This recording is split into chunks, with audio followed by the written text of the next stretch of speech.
time for Leadership of the Leaf. Great leaders smoke great cigars. Now, in their fourth season, Austin and Dice are back with more leadership advice and cigar knowledge to share. Grab a cigar and let's put some smoke in the air. Welcome to another episode of Leadership of the Leaf. My name's Austin.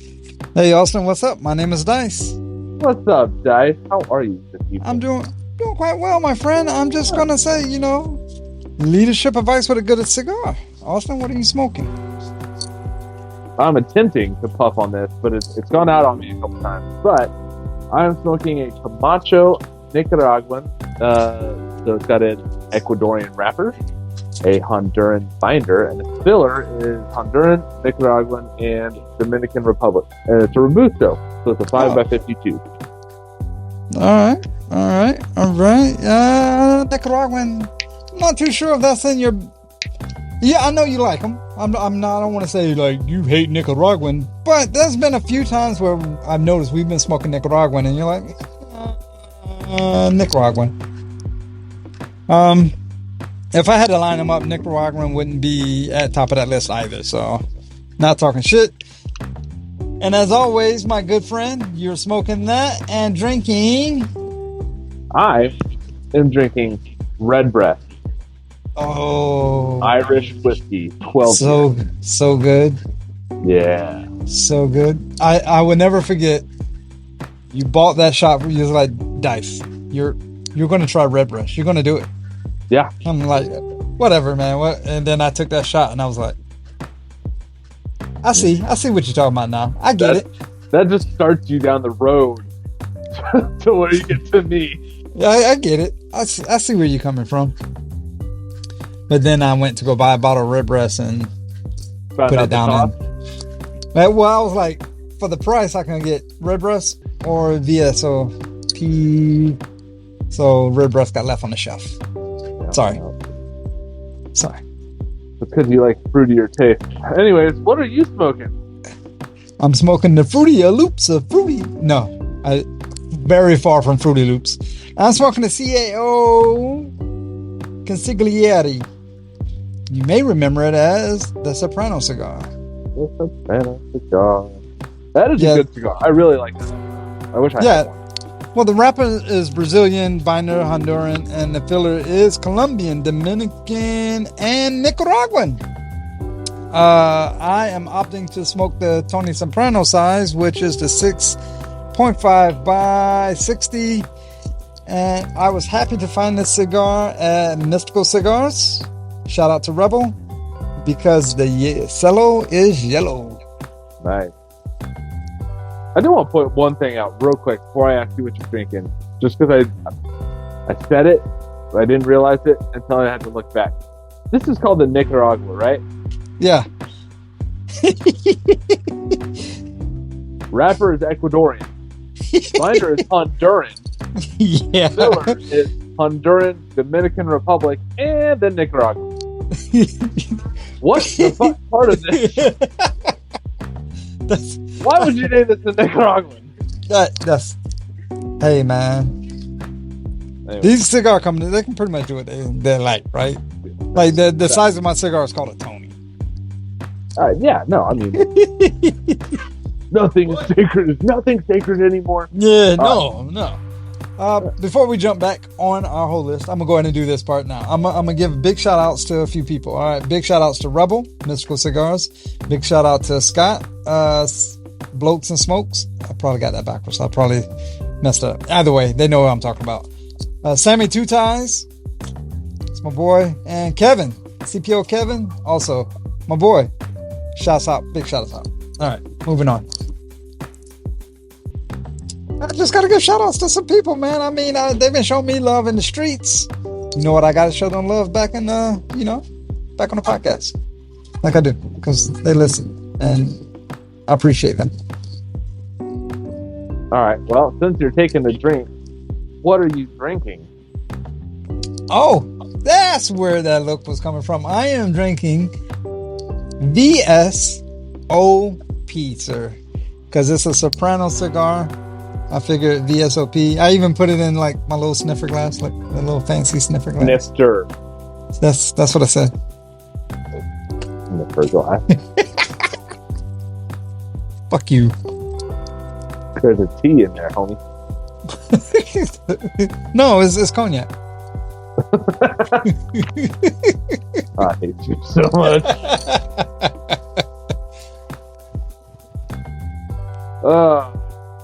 You know what I've thoroughly been enjoying this year What's that?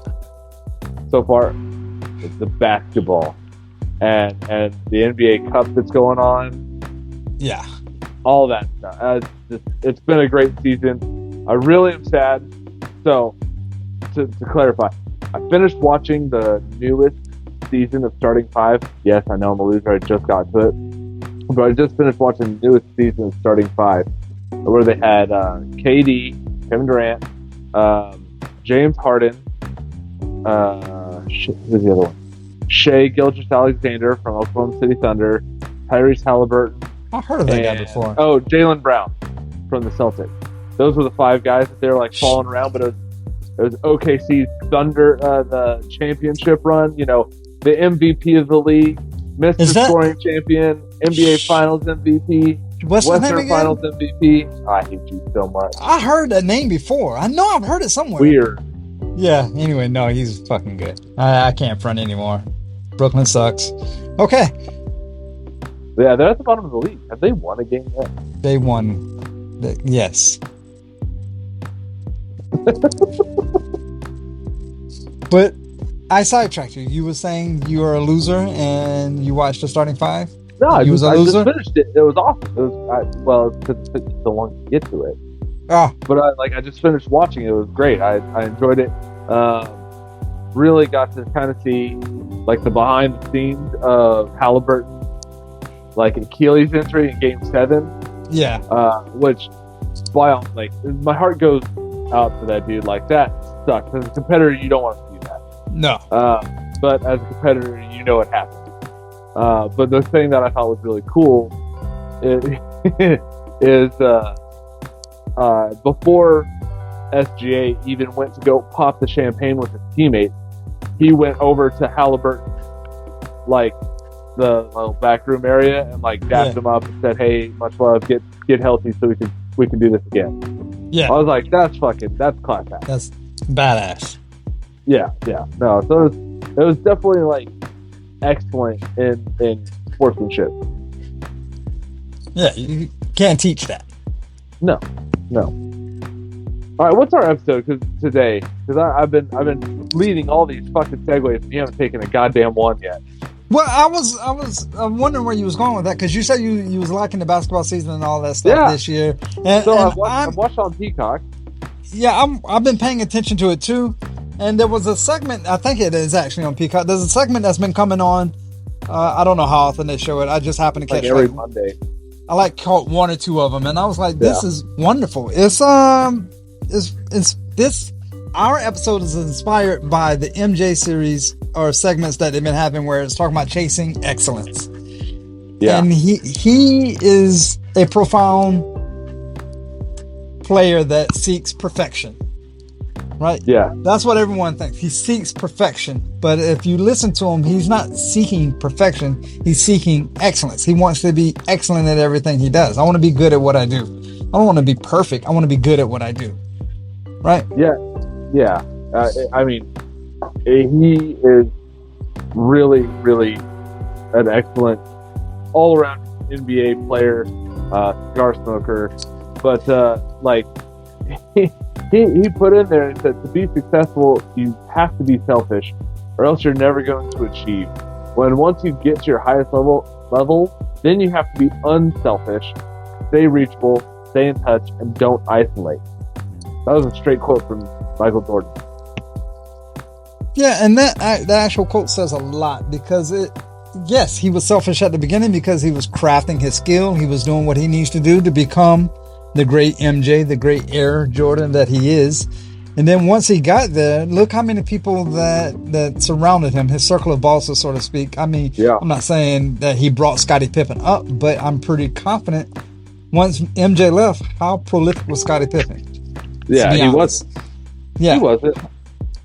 How prolific was Horace Grant once he went to Magic? Yeah. So I'm just saying, once he got it, he doesn't isolate himself. There's another quote that I really like that I caught on air by MJ, where it's like, excellent isn't 1 week, Jeremy Lin. Excellent isn't 1 week or 1 year idle. It's constant. It's a definitely constant. So it's one of those, not like I was excellent yesterday. No, you need to be excellent yesterday, the day before, the next day, next week, next month, a year from now, as 3 years from now. My whole life is consistent. Who said that again? Stop.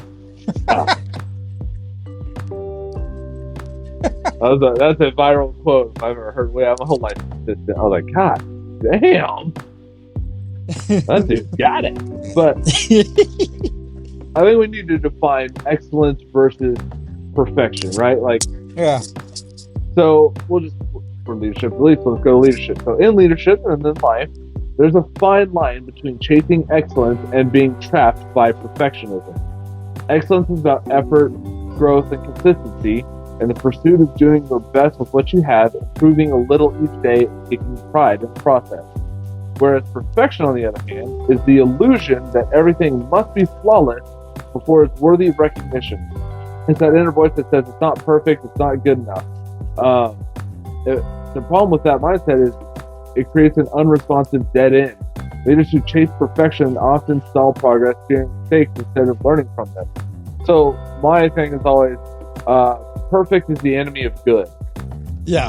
And sometimes it doesn't have to be perfect. I don't care.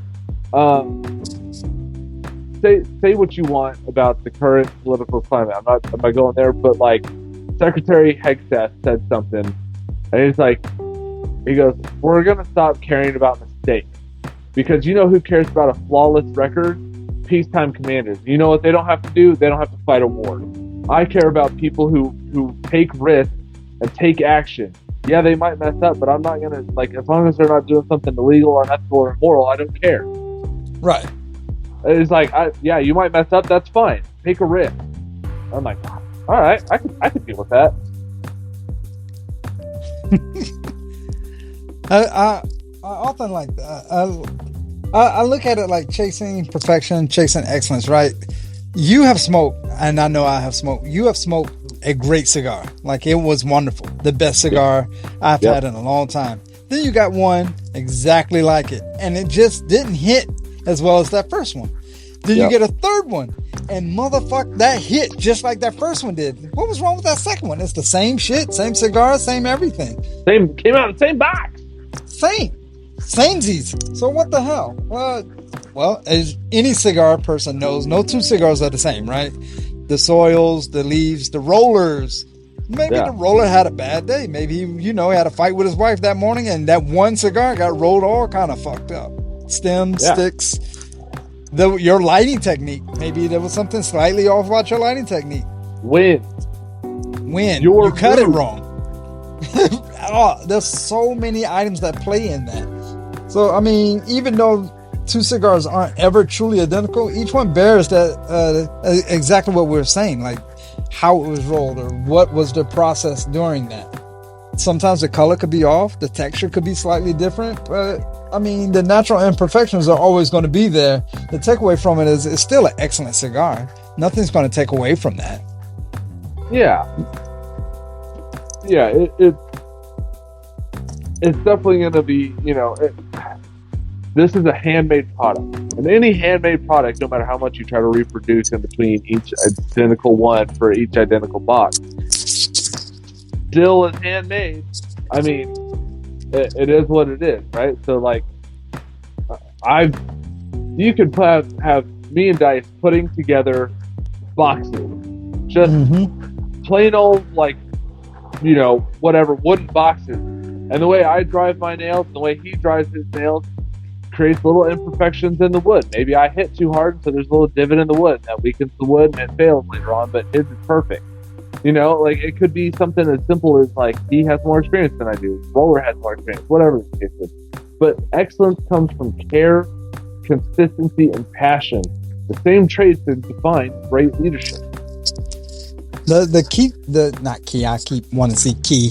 But one of the things that really strikes the nail for me in that saying is consistency. Consistency. Like, whatever you do, be consistent about it. Not every time you do it, it's going to come out great. But the way I shoot my free throw is going to be consistent.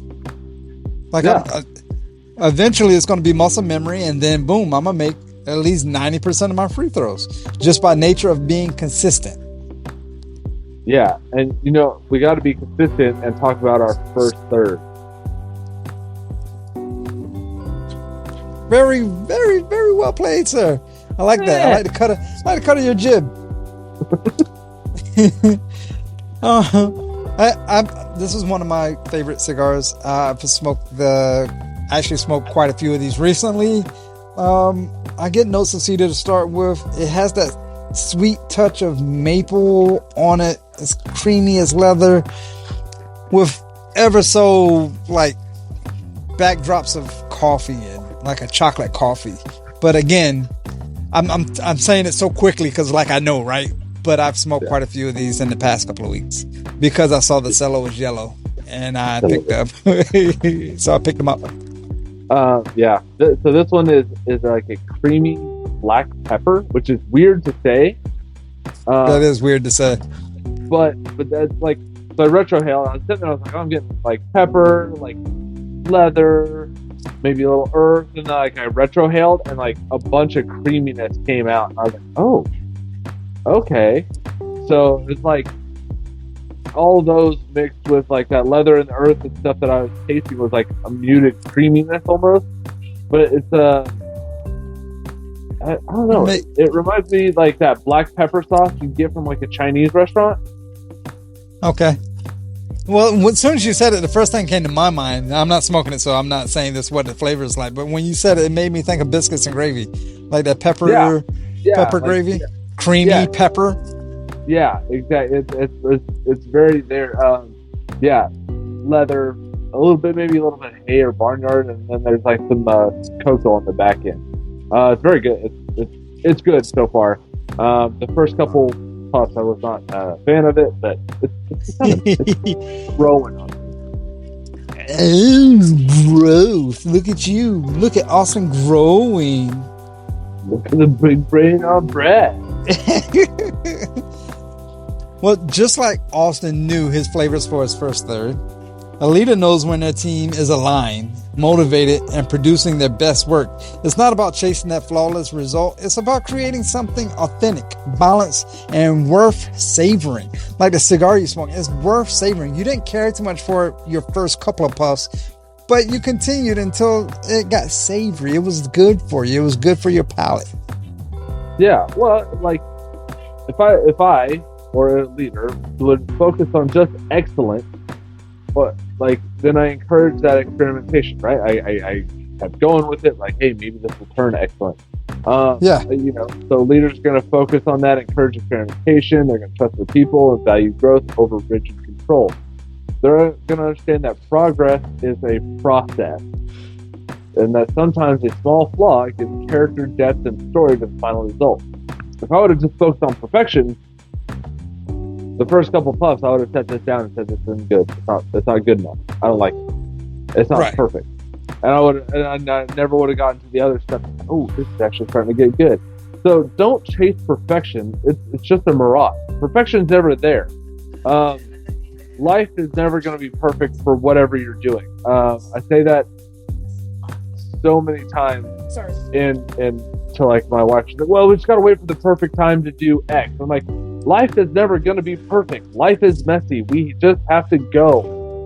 Like, you want to take this trip. I get it. And you're like, oh, let's wait for the perfect time. Nothing's ever going to be perfect. There's always going to be something. Always. Always. You have to just jump in with 2 feet and call it a day and figure and like roll with it. So chase excellence. It's achievable, sustainable, and deeply human. Yeah, I love the chasing the excellent part. I mean, MJ said it best in his interviews. Chasing excellence is something obtainable. It's achievable. It's sustainable. And of course, it's human, of course. And perfection is always a mirage. Like, what was it? I went somewhere with the kid and we was in one of these gaming stores, and they have the graded cases and stuff like that. Yeah. The brand new games, and it's like a 9.99 whatever, and I was like, the fuck, that case looks flawless to me. And like, well, it wasn't perfect. To me, it was perfect, but it was in excellent condition, not perfect condition. Can something be in perfect condition? Is there such thing? No. I don't think so. But they definitely had a list for excellent, didn't they? Yeah. So yeah. There's different habits and stuff that can fuel excellence.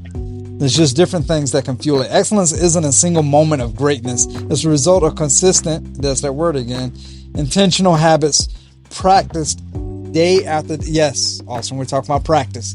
Day You're after talking about day. practice? Talking about the game. No, I mean, Jim Rohn said it is one of my favorite quotes, and I've said it on this podcast before. I'll probably continue to say it, but success is not a single overnight cataclysmic event.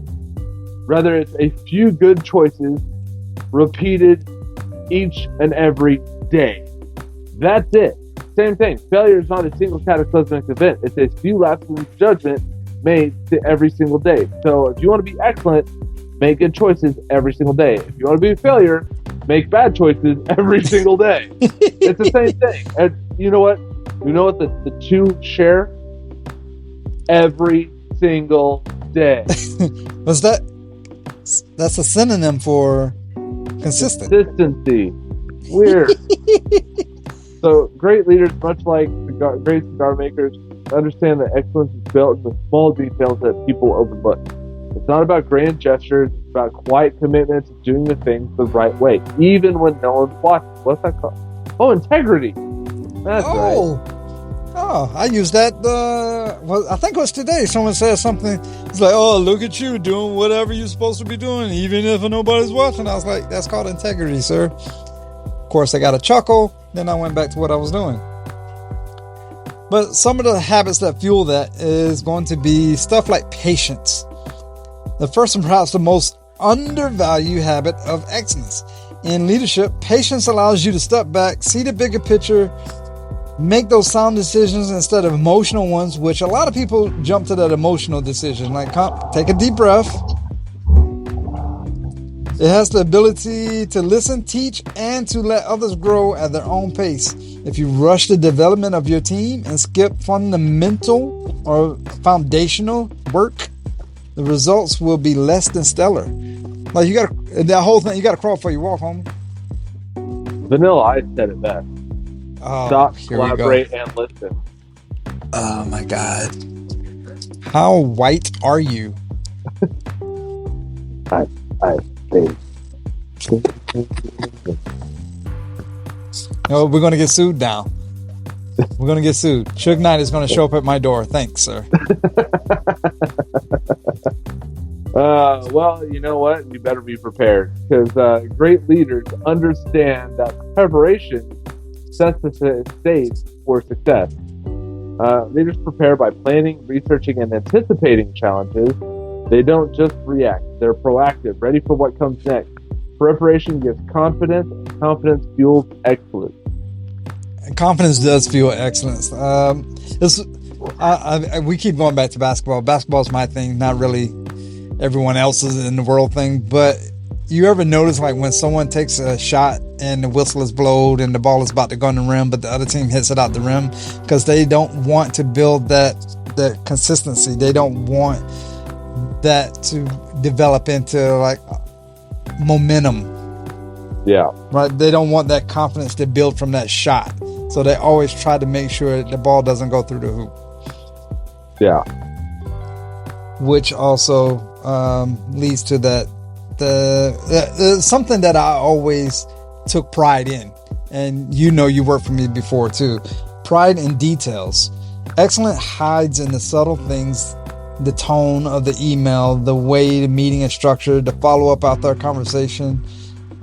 These may be, seem small, but they define the standard. Just like cigar makers, the precision in the cut, the firmness of the roll, the uniformity of the wrapper, every detail reflects care. And care is the signature of excellence. Leaders who take pride in details and send a message quality matters here. Quality matters over quantity. I mean, you can roll 300 cigars and it all could be shit, or you can roll 100 cigars and it all be like good quality. Not excellent, 9.9. not perfect.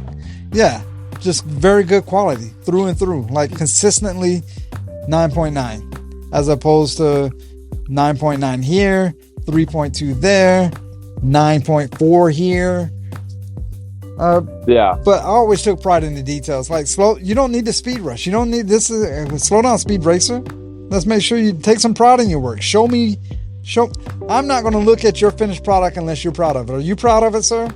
Are you not proud of it? Why would I waste my time looking at something you're not even proud of? Yeah, that's I took that, and I always ask people like when they're, hey, could you come look at this? I'm like, first, before I even get out of my chair, does it have your personal stamp of approval? Like, if you were sitting in my spot and somebody else wanted to show you their work, and you came and looked at it, your work, would you approve your work? And like, you want to know how many times people are like, no. Then no, right. I'm not wasting my fucking time looking at your product that you wouldn't even approve yourself. Right. Oh, well, what I was trying to do was just, mediocrely get by. Do it for me. Yeah, I'm mediocre, sir. No, we don't practice mediocrity here. No, it amazed me how many times I asked that question, how many more times I would get, no, I wouldn't approve this. Then why even show it to me? Like, don't waste my time. I would murder people when they say yes. Yeah. You said yes. I got up and I looked and it was a piece of shit. I would murder you. I don't know if I murdered you, but whoever I murdered. I remember. I murdered. Like, are you fucking wasting my time? Why are you wasting my time? You know how valuable my time? Oh, man, murder. Anyway. You just jogged a memory in my head. Yeah. I was. Excellence is not a one-time act, it's a repeated choice, like we've been saying. Leadership requires steady behavior and values. You can't inspire trust or respect if your actions change with the weather. Consistency in leadership builds credibility. Your team knows what to expect, and that reliability becomes the humidor that preserves your culture.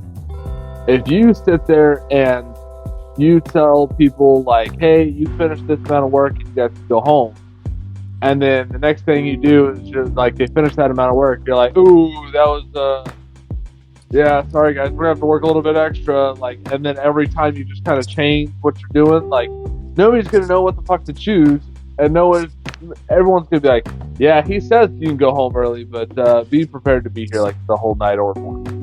Yeah, he's like, a fucking liar. What? Yeah, like, fuck that guy. Like, yeah. But if you're consistent, you're like, hey, here's the line in the sand, and they meet it, and you're like, damn, that took way less time than I thought it would. All right, fine, fuck it. You guys get to go home. Like, yeah. Then the next thing is you're like, okay, you see exactly how much work they could do, and you're like, okay, now I'm going to make the line way the fuck back over here. Yeah. Good luck meeting this. And if they meet it, then great. They're just showing you. You're like, hey, I fucking told you. I showed you. I gave you 4 hours off. Like, I shouldn't have done that, but fuck it. I said what I said. Yeah, that's one of the laws of power, right? Don't make promises you can't keep. Yeah. Yeah. When you combine patience, when you combine preparation, pride in details, and consistency, you create this like leadership, like rhythm. It's a steady burn of the excellent cigar that you have that lasts over time. For me, what was that Davidoff Year of the Tiger one? Oh man, that was just an excellent cigar. Anyway, each of these habits feeds to others and forming a circle of improvement. So now I can throw in my repertoire. You got your circle of bosses, and then within yourself, you have that circle of improvements. Yeah, excellence doesn't really happen by accident. It's cultivated through routine, care, and discipline. Like a perfectly aged blend, excellence takes time, but the result is always worth it. And I'm sure that your second third, is worth it. So I'd like to hear about your second third before we take a quick break. Oh, before we take the break. Oh, man. I think we're on time. Like, I think we're doing really good. Man, you're on point with this today. Wow. You've been very consistent. My flavors, they have went more to an earthy tone, which I don't mind at all. A little more spice added to it. One thing that really drew me to really love this cigar is it develops an almost salted caramelish kind of flavor tone in the middle, and I equate that to the Hennessy mixing with whatever whatever the cigar maker decided to do, the blender. It makes a salted caramel, and I am a sucker for salted caramel. What? No funny innuendos there, fuckboy. Innuendo? I don't. What? Salted caramel. Like, okay, I said I'm a sucker for salted caramel. That left the door open. Anyway, I'm not going to beg you to fucking roast me, but how's your second third, sir? Sure sounds like you're begging. At least you're consistent with that begging. You go consistently fuck yourself. Pepper is ramped up a little bit, but the leather and there's hay that's really kind of coming through now is kind of bringing a little bit more to the forefront. That kind of creaminess, sweetness has backed off, and so it's kind of bringing a little bit more bitterness with that leather, that hay, and the pepper to kind of balance it all out. It's pretty good so far. Have you smoked that one before? No. I thought maybe you have. I know we smoked Camacho, but I'm not sure which one. Anyway. All right. I guess we'll take a quick break and we'll be right back. Hey, everybody. I'm Tim from Cigars Daily, and you are listening to Leadership of the League. Don't forget, we need to follow the podcast so we know when new episodes drop. Welcome back. We just took a quick little break. And Austin is having a fit. I don't know what's going on. Hey, Austin, did you enjoy that break? Was it long enough for you? You need a little bit more time? We already talked about a second third. I know. I'm good. I'm great. I want to be consistent. Well, I'm consistently great. One thing that I know we do well is we surround ourselves with quality, right? They say you become average. You become an average of the 5 people you spend the most time with, and in leadership, that couldn't be truer. The circle of bosses that your standards, are molded by. The people you surround yourself with either challenge you to rise or allow you to settle. Excellence isn't built in isolation. It's cultivated through association. And if you're surrounded by a bunch of yes men, then you're only going to be, only what they're going to allow you to be. But if you're surrounded by people that challenge you as well as ask certain questions to make you go, I didn't think of that, then that's only going to improve you over time. Yep. You're so stupid. No, you're 100% right. Like, currently in my job, I don't have a circle of bosses. I have a few people, like probably like 2, maybe 3, that I'm like, hey, these guys, like, I jive with. They're good dudes, but the people that I spend most time around with, I actually dislike probably the most. And the reason I spend the time with them is because just proximity, right? But like, I see that they are not who I want to aspire to be, right? They're not the type of people I aspire to be. So when I'm around them, I isolate myself from them, which is probably not the best thing to do, but I'm trying to shield myself from the people they are, so I don't become that. So then I have to walk away, and I have a couple, and I go talk to the people that I jive with, who are better for me to hang around with. If you think about it like it's sharing a cigar, the company you keep is going to influence the entire experience. And I mean sharing a cigar as in like everybody has their own fucking cigar, not puff puff pass, motherfuckers. Oh, okay. All right. Sweet. Glad you cleared that up. If you sit down with people who appreciate the craft, who take the time to savor the flavor and enjoy the moment, and suddenly the smoke feels richer, the conversation's deeper, the conversation, the moment more meaningful. Like, but if you're surrounded by those who're gonna rush through, bitch, complain, treat it carelessly, the same cigar loses its magic. The difference isn't the cigar; it's in the company. I was telling my kid this the other day. Actually, it was the other day, a couple years ago.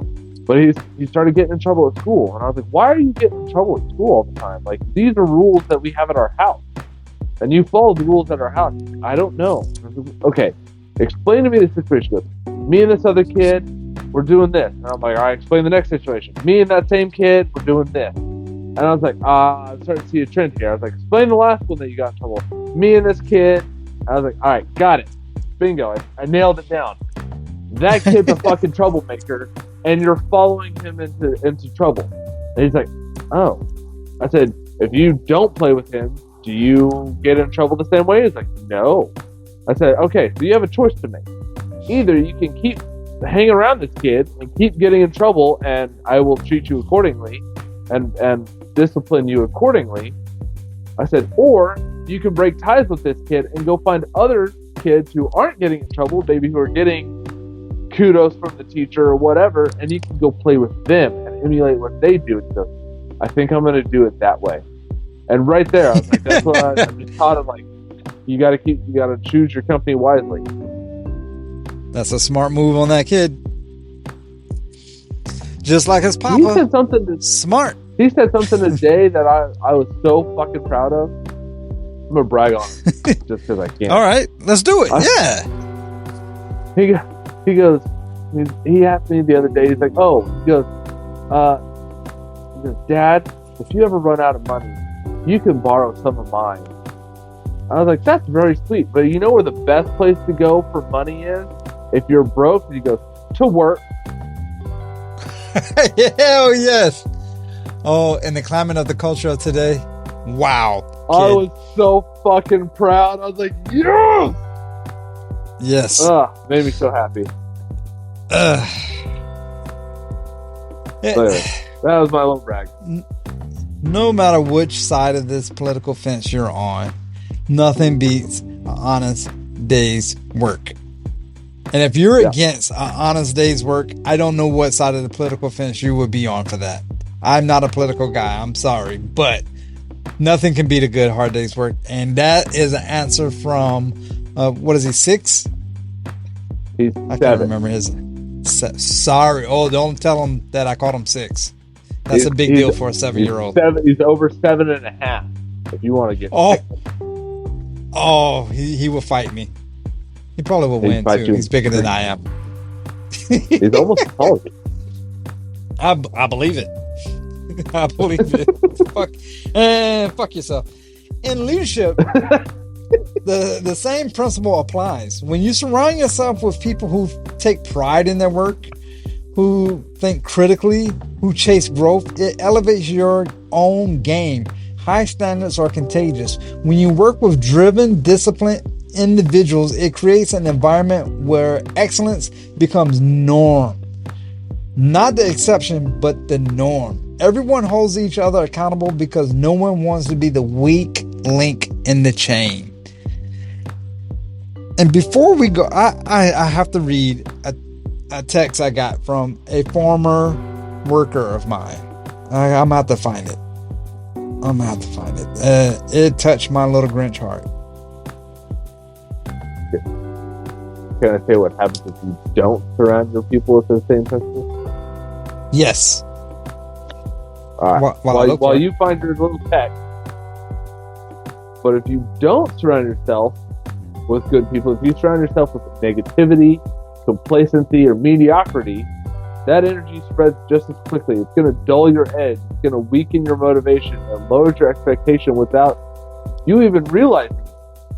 Leaders who chase excellence understand this. They're intentional about who they learn from, who they collaborate with, and who they mentor. They seek out people who challenge them to think differently and who bring out their best. Mm-hmm.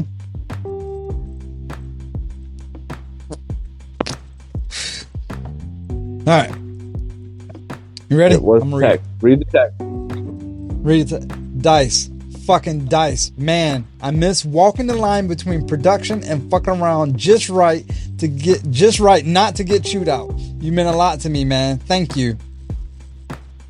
I get a lot of comments on my professionalism and work ethic, and a lot of that came from you. That's me. And when I read that, I was like, oh man, I appreciate that, because this is years. I haven't done that job for years, since 2016? It's 2025, and I got that text. I was like, man. So it makes me feel better about this podcast. It makes me feel better about words that we choose to say. It makes me feel better that it's just not something I'm doing just because of the hell of it. Actually, I made a difference. You made a difference. We can make a difference in something somewhere down the line. So I was totally sidebar what we had, because that whole thing brought out that text. But moving forward, I just wanted to share that. No, I appreciate that. So you can't just surround your people with like the only people who agree with you, right? Like you don't want to be in an echo chamber, is what I call it. Right. Like if I say something, there's this saying, right? Like birds of a feather flock together. There's the other half to that saying, asshole, and it says only fools rarely differ in thought. Yes. So yeah, birds of a feather flock together. Only fools rarely differ in thought. Meaning, you can't sit there and be in an echo chamber. Like, yeah, you could be of the same goal, of the same mindset, but if you don't have somebody that challenges you, to push you, to question your assumptions, push back when you drift from your values, celebrate your wins, genuine respect, it doesn't mean anything. A healthy circle is going to help you stay grounded while you push forward. It's just like I've done that. I've seen too many people where they're like, "I'm the shit, I'm the shit, I'm the shit," and everyone's like, "Oh yeah, great." It's like it's like the spoiled little kid, right? Like their parents are like, "I'm fucking amazing, ah ha ha," and yeah, their parents are like, "Yeah, you are, yeah, you're so fun, you're great, you're the center of the universe," and then that little kid gets out into the real world and finds out they're not the shit. They are not. Yeah, like they actually suck. The B and C's. Yeah. Like, imagine you sitting in a cigar lounge with a few people, like trusted colleagues or friends who are all just striving for more, not just in business, but, in life. Conversations aren't gossip. They're about goals, growth, and gratitude. The smoke becomes a symbolic, a shared ritual of reflection and recalibration. That's what surrounding yourself with quality looks like. Environments that nurture your mindset and reinforce your mission. Excellence is contagious when shared among people who hold each other accountable. You have to surround yourself with those who inspire discipline, not distraction people who challenge you, not distraction people, but people who challenge you to stay sharp, focused, and humble. Like if you're not getting challenged on your idea, like if I throw out an idea that's just off the wall, and I toss it out to Dice, he's gonna go, "Oh, that could work. Have you thought about?" "Yeah, it might work. Did you consider?" And I'm like, "Yeah." Not like, "Yeah, that'll work great. Do it." Yeah, I experienced that. I don't want to say recently, but I experienced that because I come up with something and people are like, yeah, I think that's a good idea. I don't listen to them anymore. I come to someone like you or Shantane or someone that's different, that's going to be able to point out or poke holes in whatever the hell I thought of. And whatever you guys, whatever you poke holes in, if I don't have answers for that, then I need to go back to the thinking board. I need to go back and think about this a little more. But if you come up with stuff and I'm like, oh, I thought about that and this is how I'm going to retaliate. Oh yeah, I already considered that and these are the avenues I'm going to go. Now you didn't yes man me up. You point out some things that you thought about just on the spot. I mean, it's not a long think tank process. I just said something to you and you point out something right away and then I rebut it with, I've already thought of that. That's the type of people I want to be around. Not the ones that's just going to say yes, yes, yes. And then 2 or 3 months down the line, you're like, oh yeah, I thought about this and it's not going to work because of these reasons. Well, motherfucker, why didn't you bring it up then? Why didn't you bring it up then? I already spent like so much money in trying to develop this whole thing or whatever the fuck is going on. And now I'm just spinning my tires. You're not a real friend. You're not really here to help me. There's nothing excellent here. You're just here. Right. Right. Well, like, so, I'm thinking of a career change here in the near future. And in the near future, I mean by about like 2-3 years or whatever, right? Right. So I was doing some research. I was like, I wonder what kind of jobs there are out there. Like, what qualifications do I need? What am I qualified for? What's the pay scale look like? And I found a job, and it made me laugh so damn hard. And I don't know why it made me laugh. I do know, but it was just funny. So my hometown is maybe like 15,000 people, right? It's not a very big hometown. So I found a job in a town about that size, but it's 30 minutes north of my hometown. So I text my wife and I was like, hey babe, what would you think about living in my hometown? She literally texted back, ew, gross, disgusting. And I was like, why would you say that? And she goes, your hometown is just so, like there's no. Yes, we could, that salary in your hometown, we could live like kings. You're absolutely right. But there's nothing there. There's nothing there to push us. There's nothing there to make us grow. There's nothing there to like give us like something. She's like, I would rather you take a slight pay cut and live in a larger city. And that's how I'm like, oh, okay. I know I got a good one. Like, because I was like, there's no way I was actually going to take that job. I'm like, no, fuck no. Like, I don't want to go back to my hometown. It's just this like fucking 2-stoplight town in fucking the middle of nowhere, right? Like, and I was like, I don't want to go back there. But like, I was just funny because I was like, hey, we can live like kings and this, and she's like, no, I refuse. But okay, good. That's funny. Love you too, babe. Shit.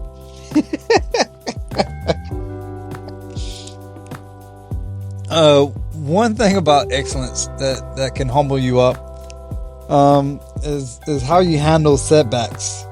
How you handle setbacks on that path to excellence. No matter how skilled you are or how much you prepare, setbacks are inevitable.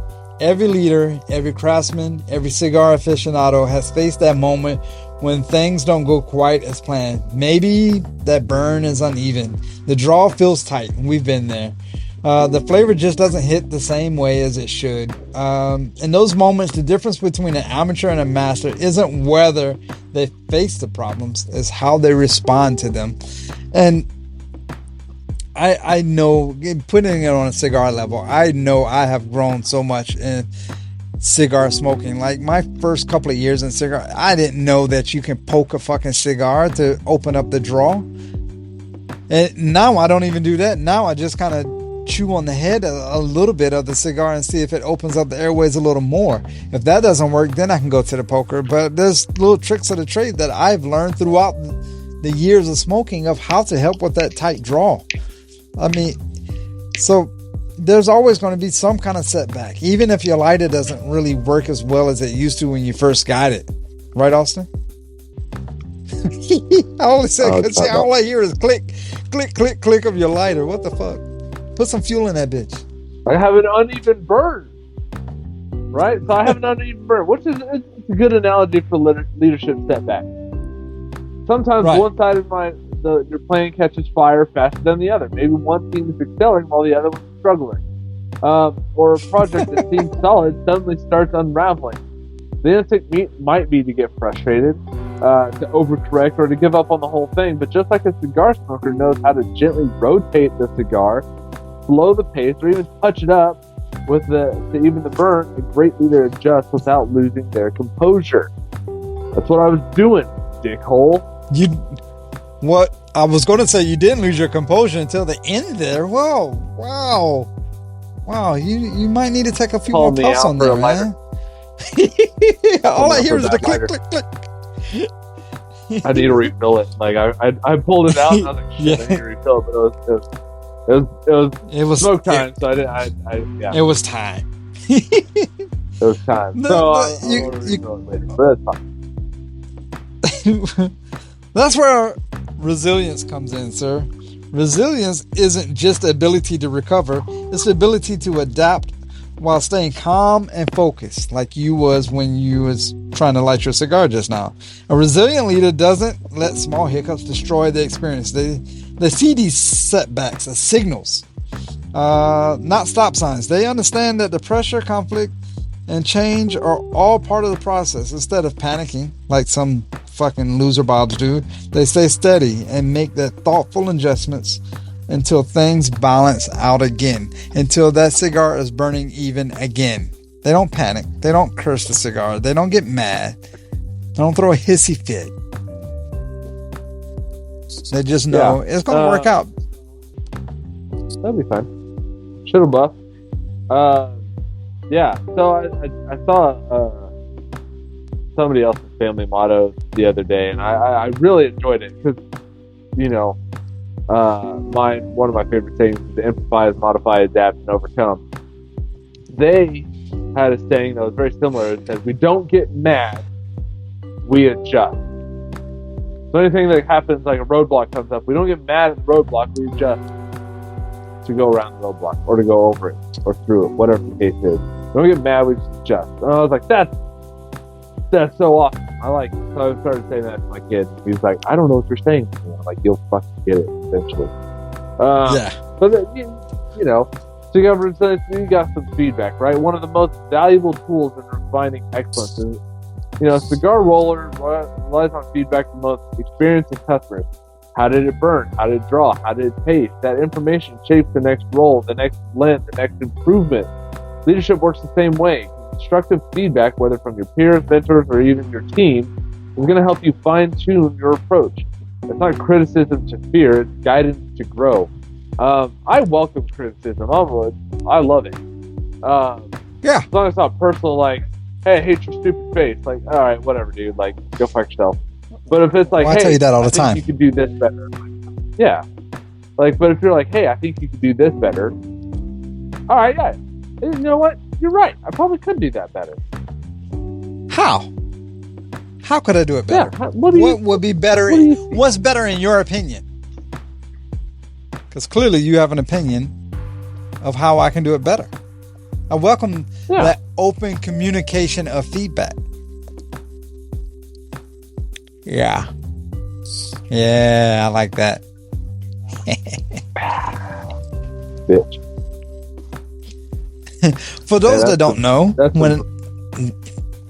you fucking red breast drinking motherfucker. For those that don't know, the word communication, when it's said, it's the C word, and it requires a drink of an adult beverage of your choice. That's some gourmet shit right there.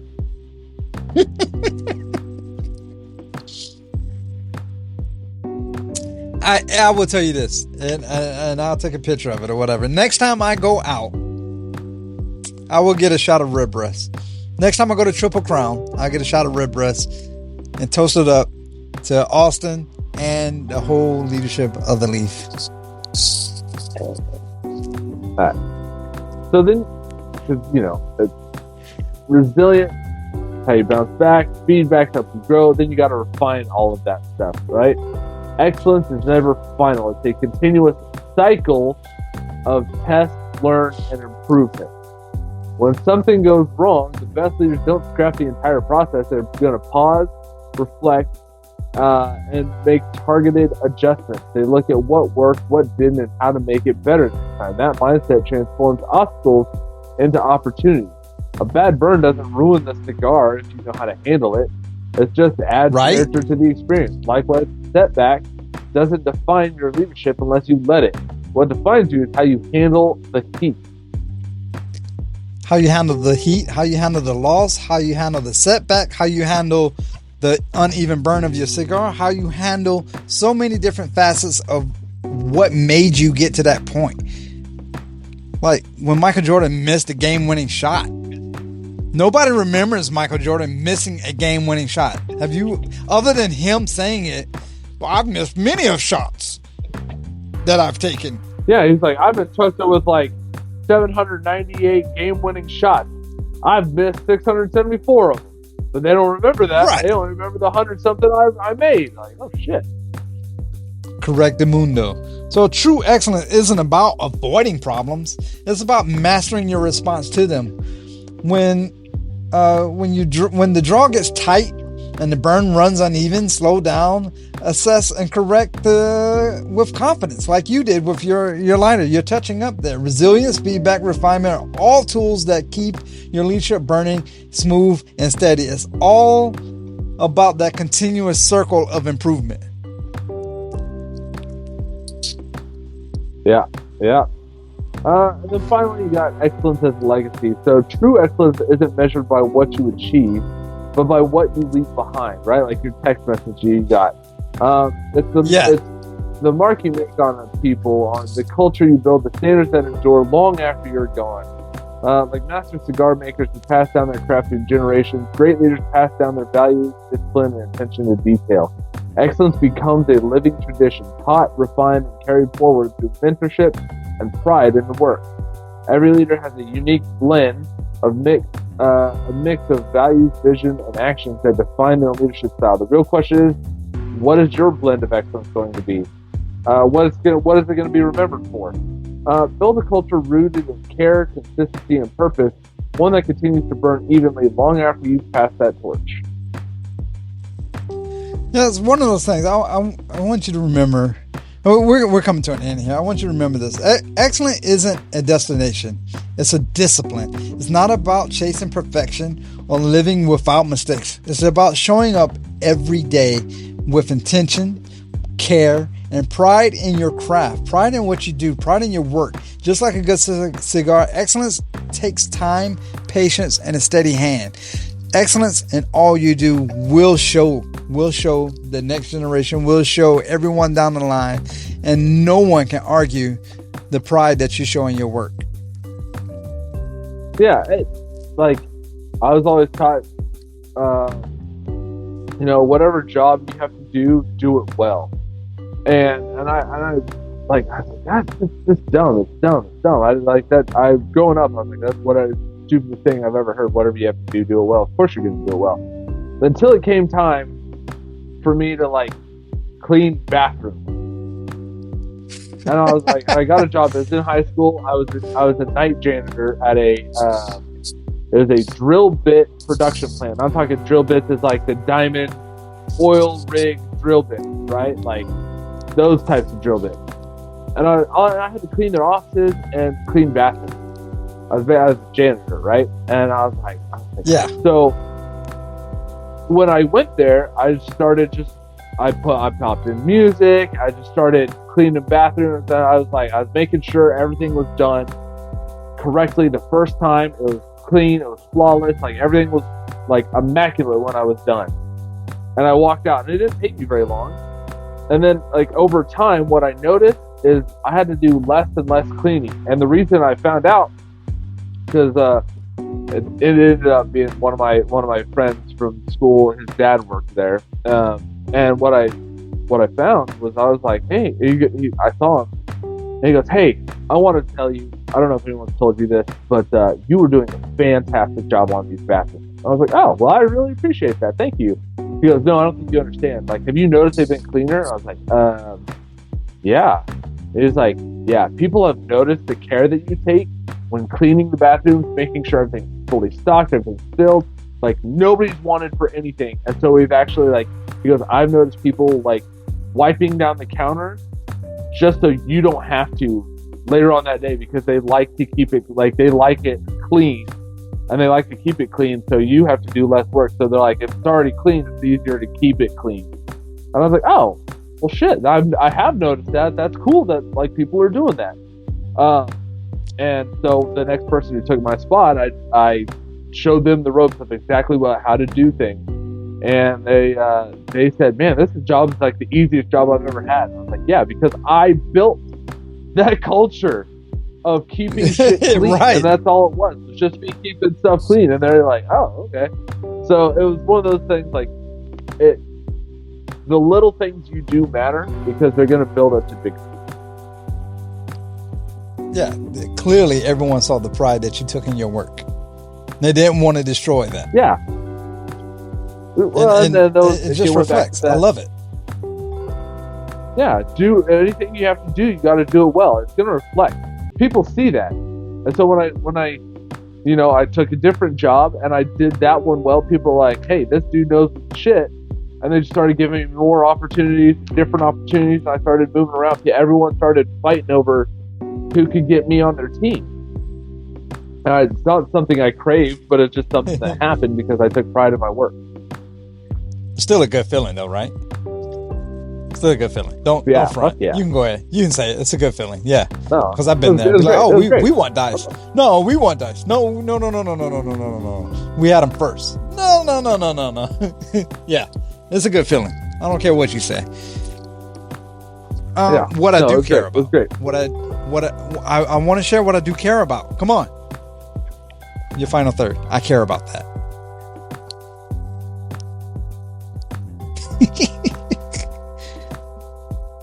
So, this pairing between Redbreast and this cigar is not great. And I say that to say, because it's like, the Redbreast is too smooth and caramel-like, and it kind of mutes the peppery notes of this cigar. And I feel like I'm maybe not getting the full experience. But not saying that it's a bad cigar by any means. I'm just saying I think the pairing could be slightly better. I think your pairing was a little off. A little spicier, maybe like a little bit more peaty or oaky, like it'd probably be better. Strength is a little bit up. Dark chocolate and molasses is definitely noticeable. There's still a slight spice on the retro, but it reminds me of burnt sugar. Like caramel. Okay. You ever caramelize some sugar and then like you almost like burn it? Like, ooh. It's that. It's like slightly sweet, but pretty bitter. But yeah, it's really good. Pretty good. I'm happy I did not put it down after the first couple pops. I'm also happy about that.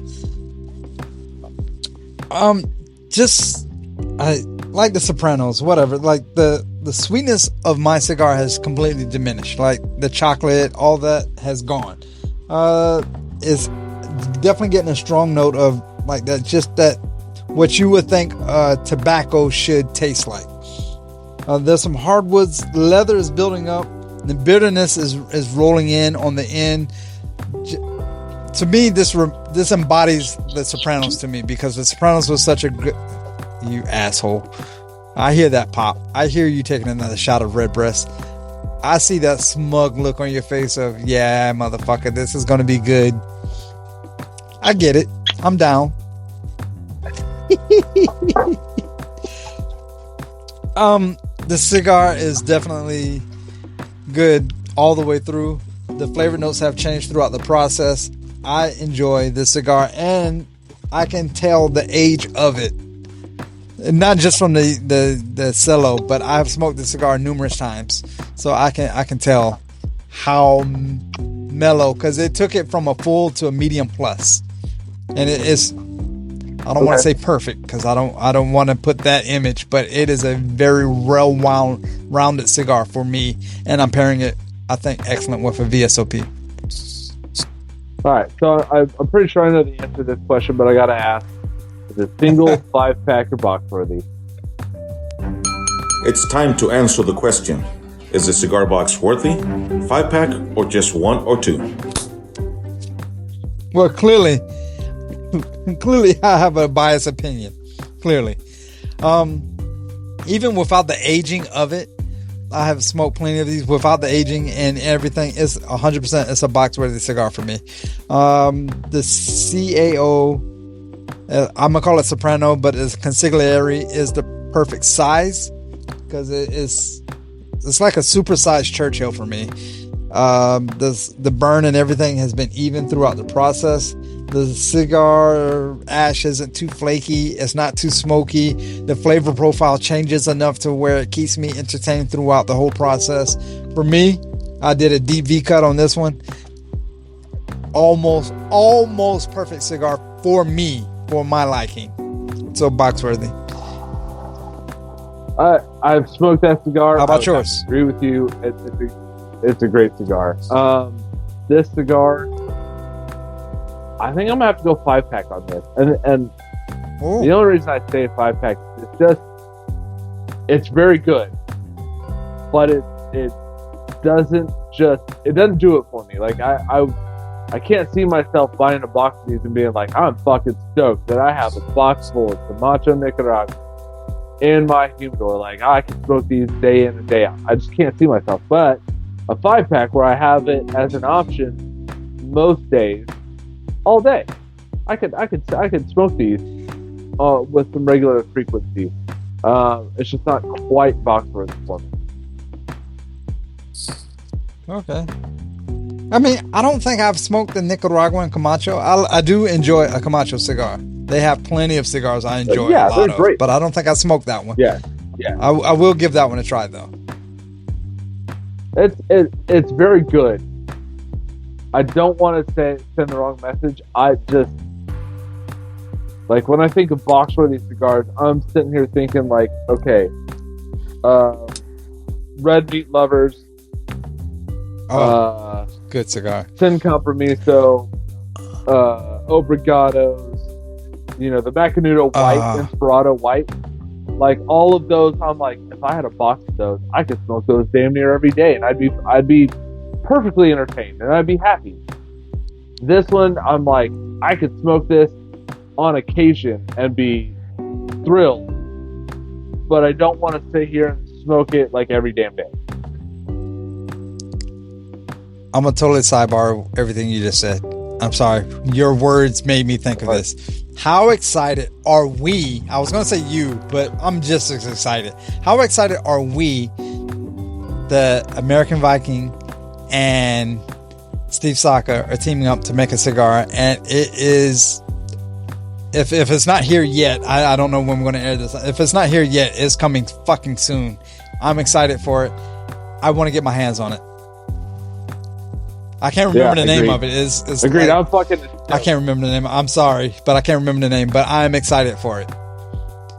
I mean, we have a cigar of the season by Steve Saka, and we have a cigar of the season by Tim Swanson. So, I mean, I am thrilled that they teamed up. 2 cigar of the seasons for us teamed up. I'm excited for that cigar. No, I 100% agree. I cannot wait. I'm fucking excited. I can't wait. When we do get that cigar, I will 100% invite Tim back on so we can have him talk about it. Yeah, no, I agree. It's very, very exciting. So yeah, can't wait. Was you trying to find the name of it? We'll see. I'm trying to, but I cannot find it.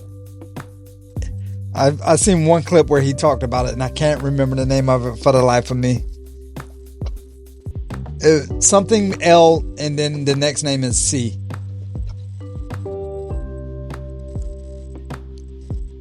Yeah, I can't find it. It's okay. We'll figure it out. We'll definitely have the name of it when the cigar is in my motherfucking hand, bitches. Yeah, no, I'm I'm looking forward to it. Yeah, but I want to. I want to smoke so bad.